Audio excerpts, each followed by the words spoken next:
Hello, everyone, and welcome back to Perpetual Chess. We have a return guest who it's been too long since I chatted with. I will bring him in a second. Well, actually, I'm going to quiz him in a second because I did want to give a shout out to our sponsors, Chessable.com. They have a new course on Lifetime Repertoires, the Petrov by Grandmaster Roland Prusers. Elshan, before we introduce you, what are your thoughts on the Petrov defense?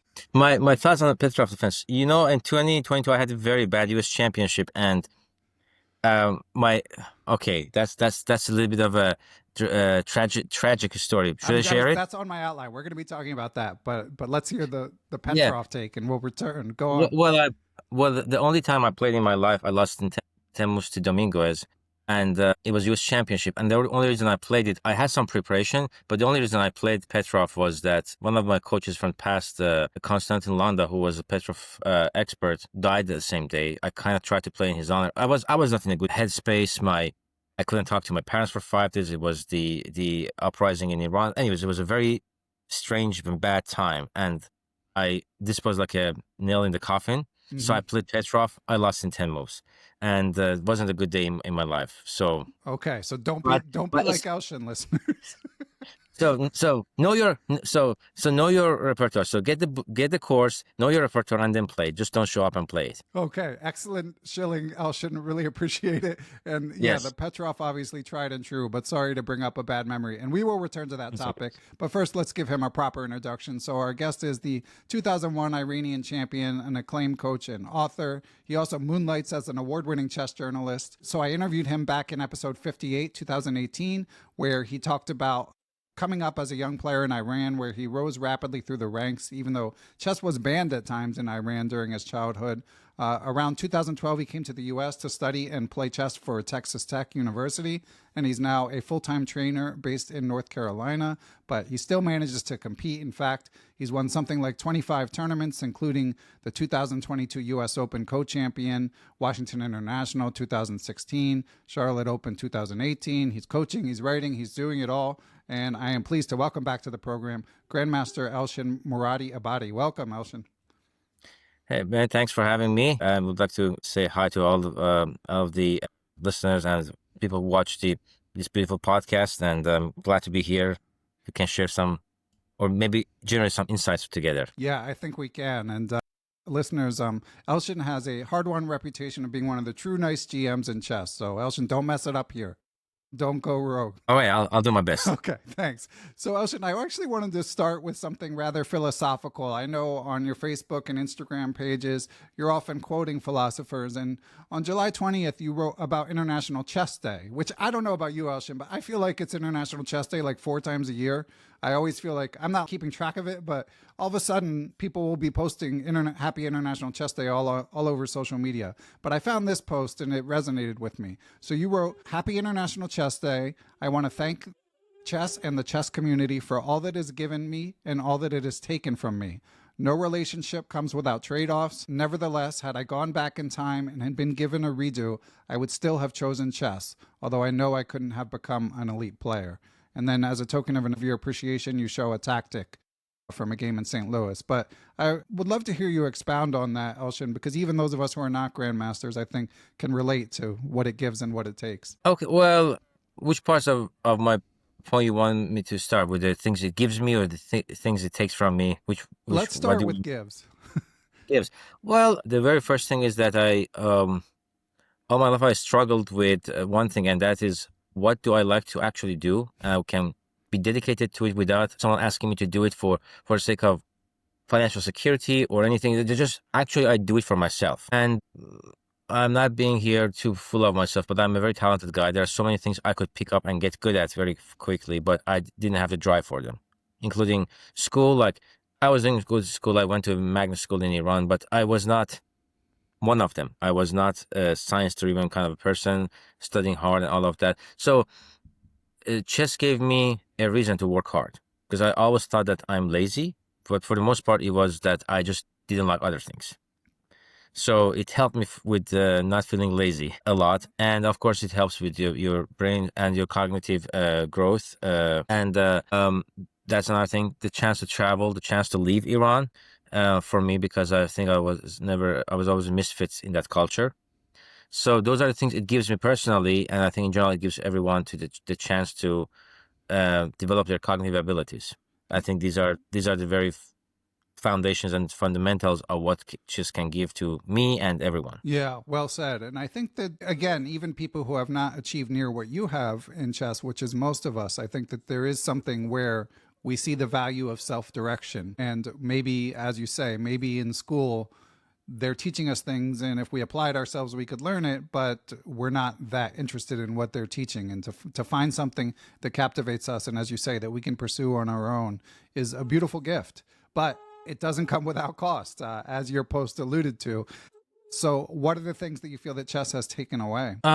Well, at times I feel I have like a one-track mind. It is hard to excel at other things just for fun, because when you're very good at chess, at least as a GM, I can say, you won't fall for Dunning-Kruger effect, and that's when you begin to find it hard to get good at other things, because you know the ups and downs of expertise, and you may pick something but you just don't enjoy it as well. You would enjoy it. You understand the cost of getting good at it, and because your idea of expertise is what you've become at chess, it's very hard to pick and do other things. I find it like that for myself. I wanted to start playing guitar, didn't try that. I wanted to be more immersed in ballroom dancing, didn't go for that, just because I knew my age and being late, that I cannot reach a level of expertise I want to reach, and I know how hard it is, these things. So I don't have people say, oh, do it. No, I'm not the kind of person, just do it, because I know I have a very well gauged, very well measured idea of how expertise is acquired, because I have acquired one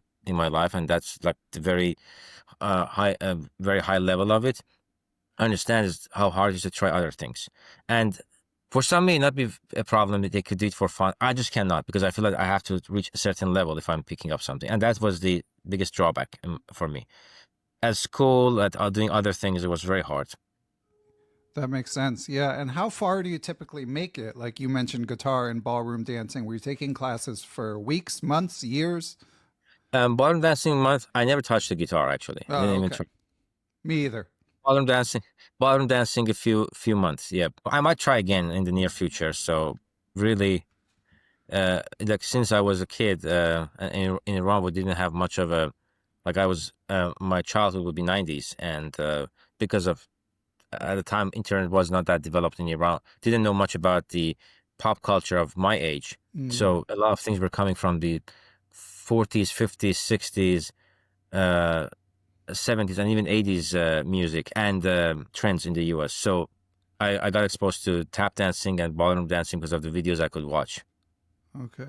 And So it was, and is there anything, so you've mentioned it's been a challenge to find something, A, that you excel at as much as chess, and B, something that where you feel that degree of competence and maybe a facility for it. But is there anything that you felt anything similarly for, whether it be a school subject or a hobby? English. Yeah, which comes across. So how did you get good at English? Well, it's still a work in progress, of course. I really love the language. I feel it's great. It gives you the chance of, I think, Spanish poet or author, I forgot who it was. He said it's much more beautiful to express himself in English than in Spanish, and Spanish is a beautiful language as well too. It's very rich, and it enables you in many ways that I couldn't in Farsi. So I find English a very stimulating language. It makes me feel good about speaking and about explaining myself. So I think that's why that's where the love comes from. The way it enables me. Yeah, that's nice to hear. And you mentioned, as I mentioned in the intro, you won, I think it was 2022, but you won a Chess Journalist of the Year award for a column that you wrote. And at the time you posted that it had a special meaning to you because you were writing in English, because you were writing in what is not your native tongue. Yes. It was just one. It was not just one. It was not just one article. I think it was a series of articles. It was the Journalist of the Year, so it was not only for one. So Okay. it was for, yes. And it meant a lot to me because I had that year, I was very active. I had, I think, about 6 articles there. So the fact that they find it interesting, they find it good, they find it worthy of the award, it meant a lot to me. And do you enjoy the process of writing? I do, and I have to admit, because of a lot of teaching and a lot of shifts in my life plans. I haven't done as much as I wished I could, and I want to go back to it. Yes, I do enjoy the process of writing a lot. Yeah. So, Elshan, in addition to our prior conversation in 2018, you've done a couple of interviews with John Hartman. Shout out to John, and which you can find in the Cover Stories with Chess Life archive. And you told John a few years back, I still love to sit with a pot of coffee and analyze chess for 10 hours straight. So 3 years down the line, everyone's relationship with chess ebbs and flows. Is that still true here in 2025? If I do not have to think about certain things in life that kind of are time sensitive, sure. I just don't have the luxury anymore. I think back in 22, I had the luxury, and I somehow don't have it anymore. Yeah, coming out of the pandemic for one thing. So I think a lot of us had a bit more time at that. And so you're a pretty active coach. You're coaching youth national teams. You're also doing online group classes. You're doing individual classes. What is a typical day for you like now that you're so busy? Between 4 to 8 hours of classes. Wow. So that's enough of, and then you fix food, do a few chores. I bought a house, so it's also a project on its own. So that takes my day. If I get to work out, I feel like, and other things, that's about it. Read a bit of book. Not much to do besides that. And is the house like a fixer-upper? You're scaring me here. No, it's big, and it's brand new. It's big, and I just a bit of furniture here, a bit of there. It's a small project of completing the area, looking nice. Yeah, and it's so easy to put that stuff to the side. I think men in particular can struggle with that. So totally. Yeah, I have two pieces of furniture sitting in my garage for 2 months, and I've ordered them, and they have to unpack and put them together, and I just don't do it. Yeah, very relatable. And so would you say your work is predominantly individual students, or what's the mix between group classes and individual one-on-one classes? Not as much of group classes as I wish, because the idea of a group class is that, if we talk about the financials part of it, is that everybody wins. You have enough people. There are people paying much less than a usual individual class, so they can get the knowledge by paying less and being in the class. And there's always a magical number which you never can hit. Right. You never hit, and so not as often as I wish. What would you say the magical number is? I would say 5 to 6. Yeah, that sounds about right. Because it's not just that the economics make sense. It can be additive for the student as well to have other players around their level asking questions. Maybe if they were shy about asking a question, someone will ask one that they were thinking as well, or maybe they approach things from a different perspective, and you can find people to play. Hopefully you can get those back up and rolling. I've enjoyed teaching some group classes in the past as well. And you've talked in prior interviews, Elshan, about how you take a pretty painstaking approach to finding positions.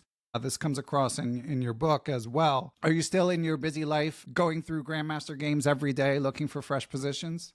Yeah, I even keep students who are from past, and they're not. I send a file to friends every week. I still don't get to annotate them because I have the positions and I have the answers in my head. But I still do that. I still send out homework to my students and many files. And at some point, I need to organize them, annotate them, and put them in a right order. And I have to learn how to apply AI to make things better and I would say more organized, make it more efficient, because it takes a lot of time to do that. Have you been actively trying to incorporate AI? Not as actively as I wished, because it's very hard to teach it to think like you. To generate tactics, maybe, but when positions are not tactics, there's different layers of decision makings to them. Okay. And the kind of positions I cook up, they're a little bit different. So they have different themes in them, and so because the hardest thing to teach in chess is to think in terms of the key concepts.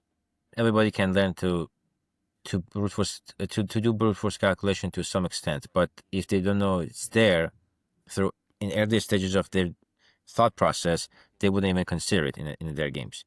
So that's the hard part of it. Yeah. So I still haven't figured out how I can incorporate AI to help me with that. Yeah, that sounds challenging, but that's fascinating to see you here. I've mentioned this once or twice before on the pod, but in a review of my book, Grandmaster Matthew Sadler, who obviously I have a tremendous amount of respect for, was generally positive of the book. But one thing I didn't mention in terms of developing chess skills that much was intuition. And he mentioned that grandmasters, he felt like, have this intuition. And what you're describing sounds to me like a major issue is that, especially I think with adult students, it might be challenging to just for them to recognize what to look for. So in your years of doing this, have you picked up any sort of shortcuts or advice that you give, or is it just they have to do the work and sort of lay the foundation? Well, I have a method of, I put it in on my website, I just have 9 cues for evaluating a position. I go over it with them, but then it gets blurry at some point.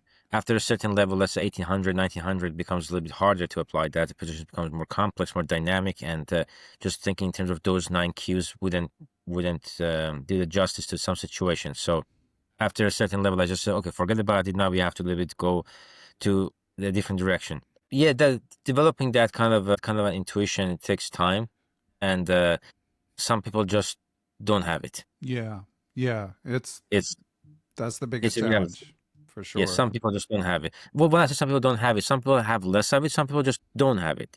I've seen people who can calculate as good as I am, or maybe better than me. But when it comes to intuition, they just couldn't make intuitive moves. And it has nothing to do with being adult or kids. Oh, same. Okay. That's what I was going to ask. That's interesting. So you think there's just like a sort of natural talent component there? Again, this is all observation, right? Right. When it's my personal experience with the students, I could have run into some more talented people and keep seeing those players and say, oh no, everybody has it. But my set of students is very evenly distributed from 1100 to 26. I've trained GMs, and I can tell you that there are limitations that as you get better, and at some point the difference, like it gradually gets better as the rating goes up, and after it ebbs and flows as well. And then at some point, the intuition, just like when you reach 2450, 2500, just it spikes. Like the difference between a 2350 and a 2450, it's just immense. Their intuitive playing. That's fascinating. It's again a personal observation. Yeah. And within the Grandmaster subset, do you feel like intuition correlates quite tightly to rating? Or are there people with good intuition, like even at the Grandmaster level, who don't necessarily realize a huge potential, and vice versa? Maybe people with bad intuition, but through brute force are able to attain higher than you might think within the Grandmaster ranks? I think it's, we call it correlation because we don't have any statistical analysis of it, but I believe it's what distinguishes GMs at certain level, every 100 points, let's say from 2500 to 2800, is the intuition. Even at the very top, wow, that those guys are almost everything. I think the intuition is just separates them. That's fascinating. And that is what they say about like Smyslov with the hand. His hand touches the pieces and then touches the piece, and then you just know what square to go to. And that's what they always say about Magnus as well, which of course comes across whenever you see a video of him analyzing a game or something. And if a student comes to you, Elshan, and says, Elshan, I just have this one problem in chess. My intuition is terrible. Like, where to begin? What should they do? I show them the path, but also I'm being honest with them that, you may never get there. Yeah. That's important to tell people, You cannot entirely disappoint them because they can get better some, but maybe the margin of return is not what they're expecting. So I let them know that they can get better. Yeah. Definitely. But it may not be what they are expecting.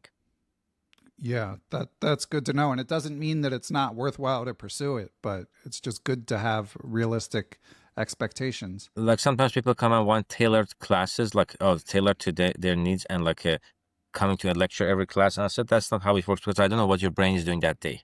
2 bishops, and just the brain is not ready to capture that. So I have to look at their games. I have to see what their form is. And it takes me a few minutes to understand that, okay, can I go this direction or that direction? I keep note on players, or maybe ask them to keep a note. But usually I ask them just to have a Google Drive with me and type it there. And then I just say, okay, I have to work on bishop versus knight, for example, for this player, or rook end games, or whatever. Different kind of concepts. We have a list of things to address, but do I do it right in the next class? Not necessarily. Right. So say you get a brand new student, and this is not necessarily saying they're terrible at intuition, just you don't know anything about them. What's your process for setting them on a path toward a fruitful teacher-student relationship? It takes me 2-3 lessons to even get to know what they need. It's not if people say I listen to someone for 10-20 minutes and I can get to know them. The more I am teaching, and now I'm teaching a lot, and I've seen all kinds of students and players.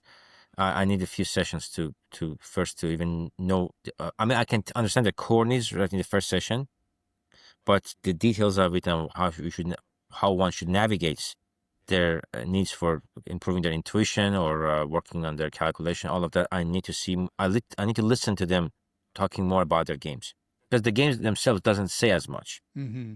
Because it's not about the things they saw at the board; it's about the things they did not see. And then as they talk about it, you have to listen to their thought process, because they may be lucky skipping things that could have actually be a trap. So you have to listen to them talking about their games.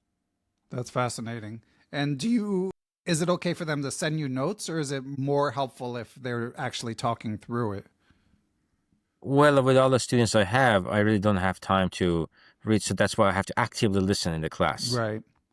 So if they have annotated games, if they are strong players, let's say above 2,000, then I read the notes. Okay. The lower ones, their annotations usually is not thorough enough, for lack of a better word. Right.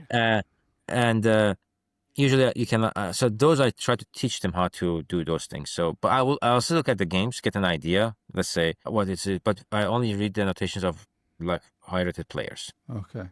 And in terms of your student breakdown, like what percentage would you say are below the age of 18 as compared to older? Yes, probably 90%. 90% which? 18. Okay. Yeah. And is it harder to get them to be diligent as kids? Yes, but it always comes down to how much the families are involved with, making kids doing what they need to do, and yeah, the drill. Yeah. And how often are you going to coach at international tournaments for youth championships and stuff like that? I don't go anymore, because now with USCFE, they signed the coaches. We do it online. So I was coaching at Pan Am's, which was in Peru, and some private coaching at the North American Championship. And I have my students going to tournaments, and I have one playing Brazil World School. So most is still online. I don't go to places. Okay. But are you like trying to be available in between rounds and stuff like that? Yes. Okay. Yeah, it's nice that you can do that virtually, even when they're across the world. Yes, so that I try to do. I think I will also be not. I think I will be also one of the coaches for the team that goes to Albania. Okay. I think it's 14, 16, and 18. So I think that's another one. I'll be there. I will not be there in Albania, but I'll be one of the coaches there. So that's not traveling, which I don't mind. I'm staying at home. I'm 40. I think I'm done with all my traveling. I turned 40 this year, so yeah, welcome to the club. yeah, I'm right in the middle of the midlife. I'm right in. Okay. So yes, that's there's that. So, but I enjoy doing that. I mean, I enjoy coaching students, going to the international tournaments. Like I have students going to World Cadet, all of that. So it's good. It's not challenge. It's a beautiful challenge. Yeah. It just puts a lot of pressure also on me, because I was a kid myself. I was never close to the level to win medal or anything.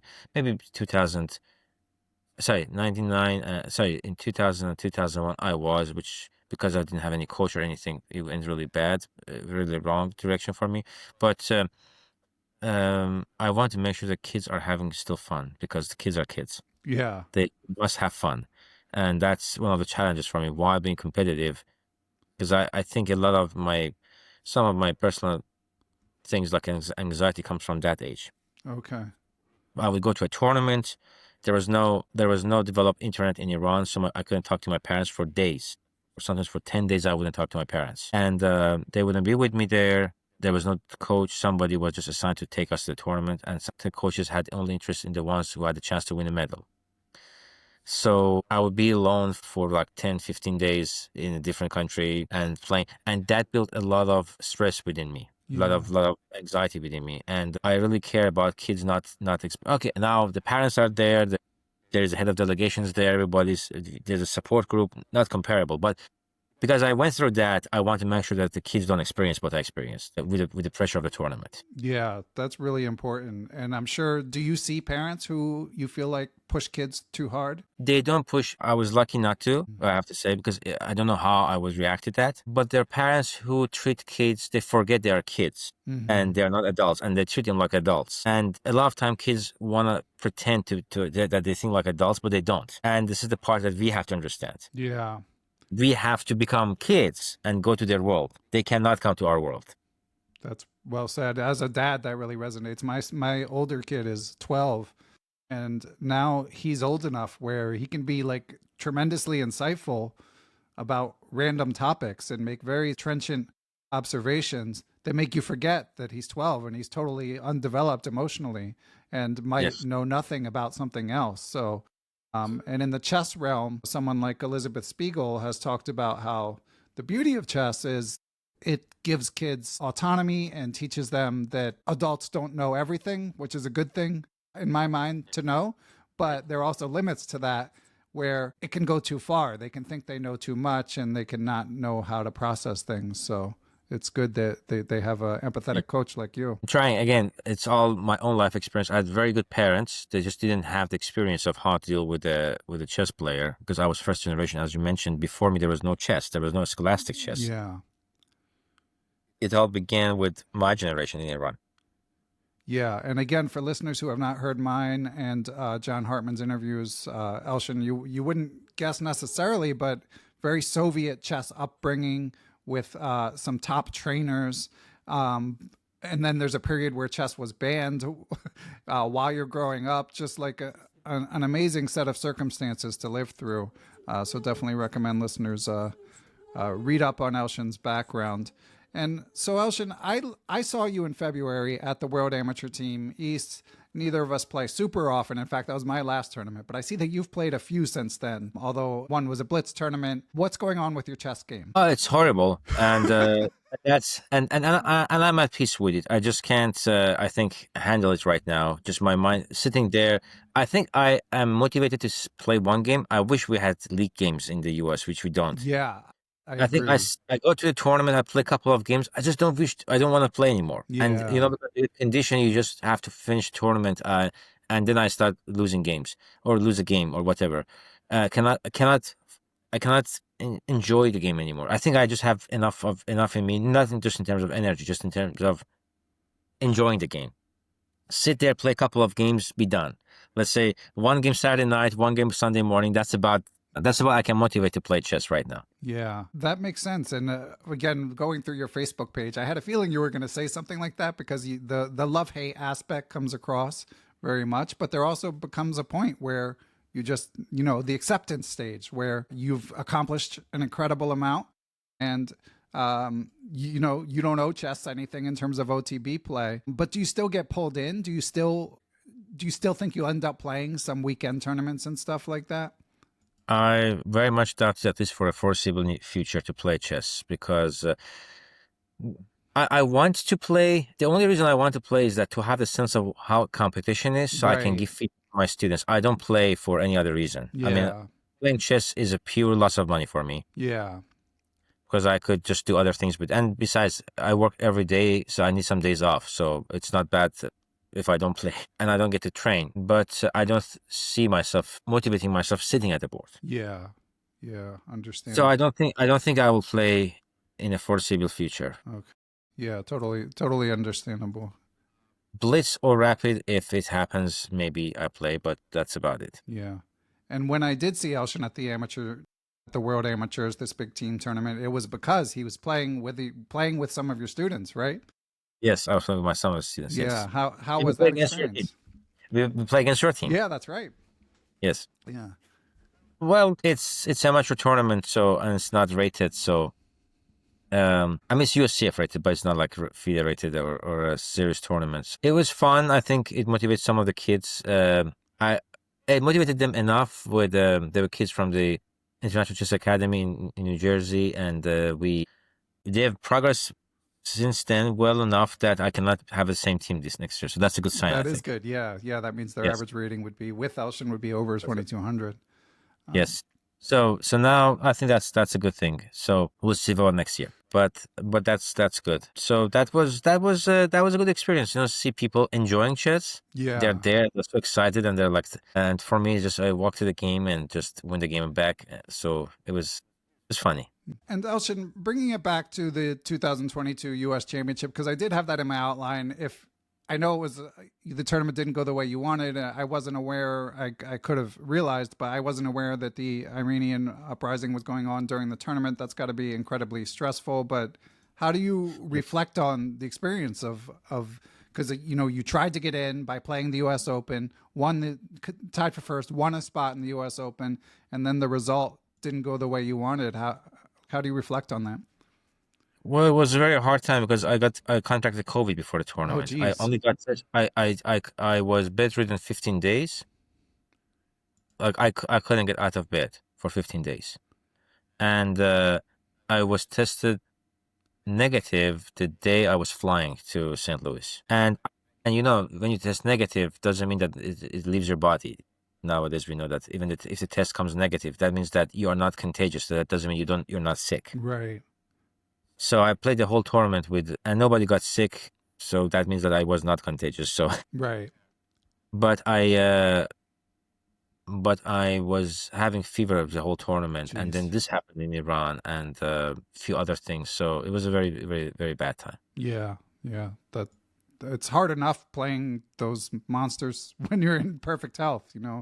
It was this way. I play 45 minutes and then my fever goes up and I start blundering. Oh, So if you see the geez. games, for example, I outplayed Wesley, so I had the opening prep, and then his last move, I have to go e4, and he pretty much has to trade everything, make a draw. And it's even towards the end, and I blundered right there. I go from minus 0.10, like just an even position, to just losing one move. Yeah. So when it's like that, it just doesn't matter the prep or anything else. So. Oh, well. Yeah. And the worst part is that it's coming. Like I'm at the board and I know that I'm feeling well, and I know it's coming. I'm gonna make a mistake now. I think a lot of us can feel that way even without being sick, or at least you had to be sick to feel that. But it's the frustrating part of the experience was that I knew I'm about to blunder. Like I knew I'm losing it. I'm not in a good form, and hour and a half in, 2 hours. I think after fifth round, I was completely out. Like after fifth round, I had no energy sitting at the board. Yeah, that's challenging. And returning, Elshan, to the topic of following Top Chess and playing through games as you do to compile positions, do you also keep up with like who's winning what tournament? We got the FIDE Grand Swiss in a few days as we record this. Is that something that you're actively following? Not as actively as I want. Things are going by so fast. Mm-hmm. I mean, I haven't looked at all of the games from. I think I have, but did I catch everything from the Singfield Cup? Probably not. I would say 75%. I follow the Quant Box, the Chennai tournament closely. I think that's one. I think I just liked the games. All young players, and I think they were all trying hard, and they were playing some original positions, so that was fun to watch. But like the eSport event, didn't watch a single minute of it. Yeah. The St. Louis Rapid and Blitz, maybe I watched some of the Rapid. I think in Fabiano and Lavon in the first 2 days. I didn't watch any of the Blitz games. That one entirely missed the Superbet. I hadn't watched the game of Superbet, and that's like in May. Mm-hmm. So not as much as I want to keep up. Yeah. So you're like the rest of us, basically. And as we record this, there was a big story over the weekend. Hikaru Nakamura showed up to play in the Louisiana State Championship. I'm actually hoping to have some coverage on this in an upcoming podcast. Did that story cross your? Yeah, not the story. I was on Leeches, and I was watching the live broadcasts, and I saw the Louisiana State Championship, and it says with Hikaru Nakamura, and I was like, oh wow, okay, watch the game. So that it was by luck. It was an accident. I was on there. I was looking at the Fujairah tournament. I don't know if you saw that open tournament. Yeah. Emirates, and then I just saw that it was also covered. Okay. Broadcast. So that's how. That's how I came across with it. So I think he's just trying to, because he's number 2 in the world. I think he has to have a certain number of games to qualify for candidates. I think that's what it. Yeah. Hilarious that like it's so random that tournament. I look forward to digging more into that story. And I wish I knew. I had nothing this past week, and I could go down there and play a game with him. I mean, right. that would be fun. Well, I think a lot of people would say that, and that's why he kept it secret, you know. Yeah. But it's pretty funny. So we have a question from a Patreon supporter who shall remain anonymous. It's top secret who this questioner is. But Elshan, he writes in, and thanks to that person for helping to support Perpetual Chess. And he asks, why was the Chicken Chess Club your favorite chess podcast? And how many rating points would you give up? Would you give up permanently to see the podcast start up again with its original lineup of hosts? Will I give a rating? Well, it's. I think it's Jan's dry humor. I like Peter and Lauren, but I think it was mainly Jan for me. Yeah. I like dry humor. Yeah. I think it's just very resonant with me. I'm a big fan of. Actually, I have this question for Jan. I think I always wanted to talk about it with him. That if he's a fan of the movie The Big Lebowski, I'm a big fan of the I'll movie. ask him. Yeah, I knew you were a fan. Yes. I bet I'm a fanatic fan, and the reason is that it's dry humor. It's just so dry, and I love that. So that's why I love the Chicken Chess podcast, and it's funny story about me. I never listened to any episode fully, but I always like 5 minutes, 6 minutes. It's just so hilarious the way they start. The start is very fun. But that's what. Do I give up rating points? I've lost a lot of rating points recently. I think I should give some for my dignity. So maybe if I win back another 20, 30 points, I will give up maybe 50 for them to come back. But I need to win a few points. So at this point, none. But if I get back to play and win 40, 50 points, I'm happy to donate those 50 points for having the podcast coming back. Okay, yeah, that's it's a double whammy because it requires you to play more in order to get the points to give them. So that would be a true sacrifice. But yeah, Jan is hilarious. It's really incredible to me that he manages to be. I wonder if he's funnier in German, because to be that funny in your non-native language is really not easy. So I wonder if he's like even at a higher level in his native language. I would assume so. Yeah, you would think, which is kind of boggles the mind. German listeners, let me know if Jan is funnier in German. So Elshan, again, you're pretty busy on a day-to-day basis with all your lessons and furnishing your empty house. But do you have any sort of particular projects or coaching gigs on your calendar for the rest of the year? I'll be working the event. I don't know if you saw USA versus India. That would be in Dallas. I don't know if you came across with that one. Yeah, that's gonna be October 4th. Yeah, I'll be working there. When is it? October 4th. Okay, and is it like Vidit's going? Who's? Do you remember? No, it's Gukish and Erigaisi from their team, and then US team will be. So it's a top female player, top 2 US players. US is represented by Hikaru and Fabiano, and top female player, top streamer, I think, or YouTuber, I think. Gautam Chess Levi plays for the US versus Sagar Shah, Chess Base India. Oh, funny. And then the top under 15 player, I think Tani plays for the US versus, I think, Ethan Vaz. Okay. From India. So there's a 5 versus 5. That's a nice format. Match. Yeah, that sounds good. Yes. And it's quick time control. I think it's 10+1, and then there's no draws. Okay. Like they play, and if they make a draw, they play a second game right after. So it's an esport format. Yeah, I'll be working there. That one I will working. This one is a secret one. If I will have a chance to come back, I could talk about it. Some chess development in some of the states we're working on. Yeah. With the Boy Scouts, I'll be traveling. I can mention Arkansas. We're trying to kind of give it some boost there. Okay. With some of my friends there, and that will be traveling. So what will you do there? A chess camp. Okay, great. Yes. There is that. Other traveling, I may go see my parents somewhere in either Europe or Africa. Okay. Well, because of the situation, with the traveling and everything, and they were in Iran. So, are they still in Iran? Yes. Okay. Yeah, that's also stressful. So yeah, I'll try to see my parents because it's been over a year I haven't seen them, and it's harder for them to travel. That's my thing. Gigs. What I want to do is I have a lot of material, but I still haven't decided how I want to frame them. I'm thinking about writing another book, but oh, great. I'm only thinking right now is in the speculation process. It's not a lack of material. It's about more of in what packaging I want to put them together. Okay. Well, we'll look forward to that. And as an Iranian chess player, do you follow Ali Reza in particular or any other Iranian players in particular? I do not in particular, but if I go to any tournament, let's say if I go to chess results or I'm watching, if I come across some Iranian players, I'll watch their games. Okay. There's not particular for me with the players, but early on with Ali Reza, when he was going up all the way into 2800, I was closely following. But then it became apparent to me that becoming a world champion is not, or becoming a very elite top player is not his main concern. Yeah. This is how it feels now, and I think everybody can agree with me on that. So after that, just I follow all Iranians equally. Like there are many ones. Like there's one kid, Sinam Wahed. I think he's about close to 2600. Mm-hmm. He's I think 16, 17. Wow. There is of course Param, and all the young players are up and coming. They have a lot of talented players there. Yeah. Do you have a favorite player generally of all time? Of all time depends on what do we mean by favorites. For example, Tom contributes a lot to my teaching. His games are very instructive in certain ways because to teach the fundamentals of dynamics, Tal is very good. Yeah. Tal has a very, very special place in my curriculum. Mm-hmm. As a player. I like Capablanca because he was pure talent, as just personality. Yeah.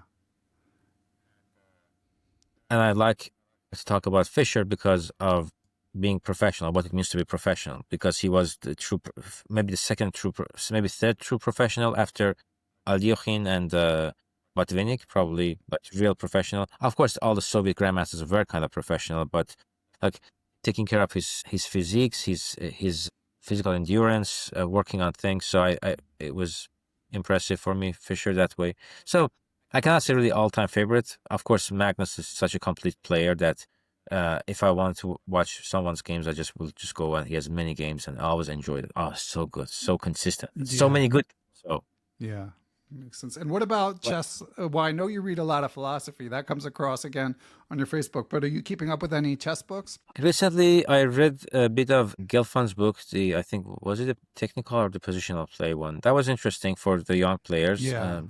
Try to look at different books, and I have to admit I don't have that much time to read as much as I want. But here and there, if I find time, I would read books. Mainly for me, I find not just puzzle books, but endgame studies or puzzle books and work on those. So it's for me to still stay sharp a little bit. Okay, it's good that you still have that spark. And when you're playing through the games from the tournaments, do you have the engine on, or you just do it in pure form? Pure form, or I have the engine on. I don't have the time for the pure form, sadly. But when my students come in person classes, that's the good thing about in person. I let them have the engine because they already have checked it, and I make my comments about their play based on what I understand myself from their moves. Mm-hmm. So my feedback to them is very organic. Then we check with the engine, and I can tell them where their thought process went wrong. Mm-hmm. And they also see sometimes I can say, oh, it just seems like you go from plus 0.5 to minus 0.5. And so how do you, I say, well, you did this and this wrong. And it was a good estimate. But they understand that, okay, evaluation matters. You have to think about in terms of the cues. There's this, there's that. My bishops on C1 and C2 are very strong. You have to attack on the king side, not to play A4 in this position. Things like this. Right. The trainings in person are very organic. I have a few students that happens, and they're like, great, and that's great. Online classes, no, I cannot. Yeah. Because we use like Alichess or some platform or sharing screen. So that's one thing that I think is good for in-person classes than compared to online classes. Okay. And we cover surprisingly. Sorry to interrupt you. Surprisingly, we cover more in online classes. But I feel the takeaway for the students is not as much as in person. Yeah, I think that's true. It's funny. Less can be more, just due to the strength of a personal connection. And speaking of which, so you're in North Carolina. You're not in Charlotte, especially for international listeners. So not in the chess capital of the world. Shout out to the Charlotte Chess Center, but you're not far from Magesh Panchanathan. He's nearby, Yeah, right? yeah, we live 5 minutes apart, I Amazing. think. So this is Yeah, another grandmaster. Go. What were you gonna say? I was joking that, and they said that grandmaster per capita, I think Reykjavik is #1 in the world or something like that. Yeah, they've always said Reykjavik's up there, Croatia's up there, but well, Yeah, well, I mean, if you have one more gym, we probably are gonna get there too, because our city is like close to 60, 70,000 people. There are 2 gyms living in it already. right. So if we get a couple more gyms, we might catch up with other big cities in the world. Not big cities, like with other European cities that they have many gyms living in there. So Yeah, and Elshan for lives in what's called the Research Triangle. Duke University's nearby, and it's a great place to be a chess teacher, I would think. But what percentage of your work is online, Elshan? I can say 1/7 of it is in person. So Okay, that means 6/7 of it is online. okay, more than I would have guessed actually. And possibly my last question. I mean, of course, we've touched on this throughout the conversation, but I'm sure you get parents pulling you aside, ambitious kids pulling you aside, just they want the big picture advice. What is your big picture chess advice when people ask you, like, how should they spend their time? I start with this: focus on growth rather than rating. Growth ensues, and the other one is that it's a grind, and Yeah. it's not a sprint. It's a marathon. And the other one is that always adjust your expectations properly, because especially with kids, it's very important because kids feel a lot of pressure these days. Yeah. I feel like it's not any more fun to be a kid. I don't mean to just defend the kids like that against the parents. I'm not saying there are many good parents out there. I can see them.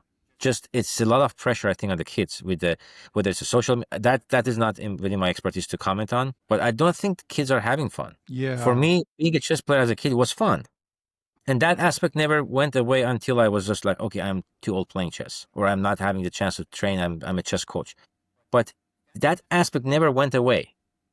And somehow I see for kids, it doesn't feel that way. And I feel bad because, I want to bring joy to the kids. I love kids in Yeah. general. I love kids. And then I feel that it's just a bit of I'm kind of not being true to my values here. It's tough. I mean, as a parent, I think about that too. I mean, my kids don't play chess, but I think it goes beyond chess. I think part of it comes down to devices. I don't know. Speaking of giving and taking away, they give a lot of convenience, but they seem to take a lot as well. And I think those kids, the younger generation, they're kind of the first ones to grow up with these being attached to everyone. And it seems like in terms of mental health outcomes and like how often people socialize and stuff like that, it's not necessarily a good thing. And even with chess, which is not the most social game, obviously, but growing up in the pre-device age, I have a lot of fond memories of road trips and playing Bug House and, just sitting around with 5 or 6 other chess players and going over games. And those are some of the best times. And I think with everything sort of hyper focused on improvement and the answers at your fingertips in your devices, I think it's more challenging than ever. You mentioned that when I go places to visit, I don't take that many photos. And my mom always like, oh, why don't you take photos, memories and everything? I said, Mom, I want to experience this organically. Yeah. I want to just staring into the nature, wherever we are, just looking at the museum I'm in, and just experience this moment.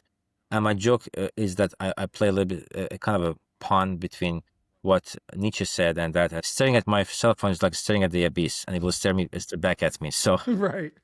so I'm not looking forward to be stared back at. So for me is that I want the kids to have that organic experience with chess, and somehow I feel that the pressure on them. So again, I go back to the fact that I tell parents that they are kids. You forget about that. Oh, they are doing chess. They're so much better than me at this age.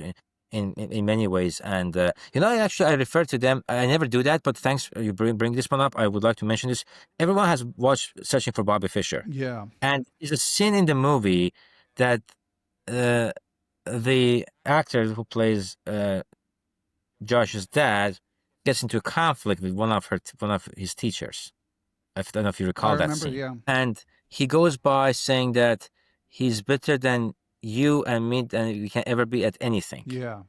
And that is a very dangerous moment, which nobody catches there, because yes, that is true. Like, he's been given a gift, he's been nurtured, and now he's good at this, but he's still a kid. And I think the mom captures that when they said he shouldn't play in the movie. That, I mean, again, these are all dramatized. We all understand that the reality wasn't like that. Yeah, but even the book doesn't come across like the dad's Fred Waitskin was more relaxed in real life. But I mean, he was ambitious for his kid, but not that intense. But anyway, go on. And then mom said, he says, oh, he shouldn't play with Vinny anymore in the park. And mom said he loves it. He's gonna do it because he's a kid. Yeah. And that's a very important aspect. I really love that part about this movie. And I think these are the parts that we don't capture. Everybody wants to see the champion coming along and beating all the struggles and becoming a champion. But the process and the fact that he's a kid, Yeah. or the final scene when he's walking with another kid and saying that you are so good at, like, the friendship, the bonding, all of that. Those are very important lessons. Yeah. Which we forget. They're still kids. Yeah, well said. And yeah, as I've mentioned before, any listeners who haven't seen Searching for Bobby Fischer from the early 90s, still worth watching, especially whether you're a parent or a young kid. There's lessons for both. Or a coach, as Elshan is a great one. Well, Elshan, you've got a website if people want to reach you. Any other go-to place for people keeping up with you? They can reach out with my also Gmail there. Other than that, I live in Apex, North Carolina. So if they're within the area, I mean, I will be happy to, work with a group of people or schools. I'm thinking about reaching out to scholastically and trying to create like some general programs. Other than that, I'm very passionate about helping communities growing, like the one I do with Arkansas or the other places. So don't feel that if you are living somewhere in the country and as a GM we can or may not be able to afford him, just reach out. I'm always happy to help people building their communities or helping some communities. So if even if people want to ask questions, they should feel free to reach out to me. Okay, awesome. And he means it. Like I said at the beginning, one of the true nice guys, and we're lucky to have you in the chess world. So Elshan, it's been too long. It sounds like we'll have some stuff to catch up on, in a year or so. So hopefully we can do this again. Absolutely. I have a question for you though. Okay. What do you think will win the Grand Swiss? Who will win the Grand Swiss? Let's see. Well, Hikaru's not playing. We've got to start with the cross-offs, right? Hikaru, Fabiano, and Magnus are not playing, right? Yes. Okay. I'm going to cheat and take a quick look at the list. Okay. And it's good that when people hear this, it will have already started. But obviously, I'm going to correctly prognosticate the winners. Oh, yeah, and Divya Deshmukh's playing in the open section. Ali Reza's playing Pragananda, Gukesh, Iragesi, Shaq, Nepo, Aronian. I always root for Aronian, I have to say. Hans Niemann, MVL, another guy I always root for. But, okay, I mean, if I had to pick someone, I'm going to go with Abdusattorov. Because host advantage? That's part of it, and I just always think of Grandmaster Jakob Aagaard telling me that he's a shark, that, whatever that it factor is, that competitive, like, over-the-edge factor, he said that he has it, and I feel like when you just watch him on the video, it's sort of, the intensity really comes across. I think the people I am going with that have a shot are Fedosiev, Erigaisi, Gukesh himself. I mean, Abdusattorov surely makes it top 5, but I cannot say I have someone say that they are going to definitely win. But there are players like Erigaisi and Firuzja who can score a lot of points against low-rated opponents. Right. So I think they surprisingly can stand a good chance of scoring good number of points. Okay. Yeah. That's important in these tournaments. And just scrolling down the list, I also saw that Awonder Liang is playing. So I got to give a shout out to Awonder because, he took some time for university, but it's great to see him testing his talents on the big stage. So be rooting for him as well. I love to see him playing the way he plays, and he's so relaxed about it. Yeah. Have you had him? Yeah, I have. Yeah. Yes. Yeah. I have to watch that episode. Sorry, I've missed that one. All good. No, but yeah, he's such a nice young man, and yes, very grounded. All right. Well, Elshan, we'll find out how our predictions fare, and we will catch up in the future. Thanks again. Absolutely. Okay. Take care.